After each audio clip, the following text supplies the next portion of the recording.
Bonus గురించి మిత్రులారా, హరీష్ రావు గారు ఒక మాట మాట్లాడిండు. 15 ఆగస్టు లోపల రైతు రుణమాఫీ చేయకపోతే రేవంత్ రెడ్డి రాజీనామా చేస్తాడని. నేను సూటిగా ఈ వేదిక మీద నుంచి నాగర్ కర్నూలు పార్లమెంటు నుంచి హరీష్ రావు చంద్రశేఖరరావుకు సవాలు విసురుతున్నా. 15 ఆగస్టు లోపల 600 అయినా అక్కడి సూర్యుడు ఇక్కడ మలిసిన జోగులాంబ సాక్షిగా మాట ఇస్తున్నా. జోగులాంబ సాక్షిగా మాట ఇస్తున్నా. 15 ఆగస్టు లోపల 2 లక్షల రూపాయల రుణమాఫీ చేసి తీరుతా. ఆ ఎల్ల నువ్వు నీ మామ బీఆర్ఎస్ పార్టీని రద్దు చేస్తారా? సవాలు విసురుతున్న మామాళ్ళులకు శాతనైతే సిద్ధంగా ఉండండి. నా రాజీనామా కాదు, నీ పార్టీని రద్దు చేసుకోవడానికి సిద్ధంగా ఉండు హరీష్ రావు. 15 ఆగస్టు లోపల మా రైతు సోదరులకు 2 లక్షల రూపాయల రుణమాఫీ చేసి తీర్చుకొని ఆ రైతుల రుణం తీర్చుకుంటా. ఇవాళ రైతులు ఆశీర్వదిస్తేనే కాంగ్రెస్ పార్టీ ఇందిరమ్మ రాజ్యం వచ్చింది. ఇవాళ నేను రాష్ట్రానికి ముఖ్యమంత్రి అయినా.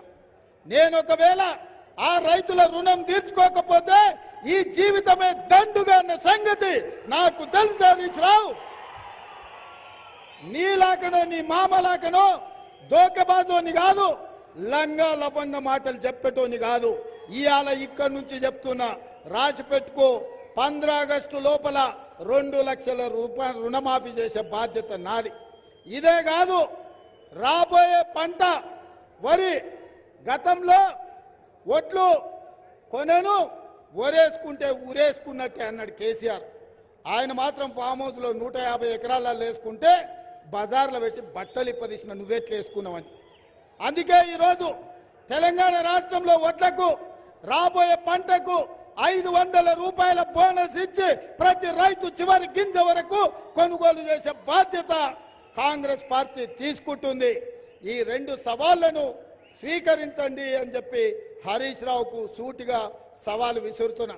మిత్రులారా, ఈడొచ్చిన వాళ్ళందరూ గ్రామాలకు వెళ్ళండి, ప్రతి ఇంటికి పోండి, ప్రతి తలుపు తట్టండి, ప్రతి గుండెకు చేయండి, తండాలలో గూడాలలో మారుమూల పల్లెల్లో ప్రజలకు చెప్పండి.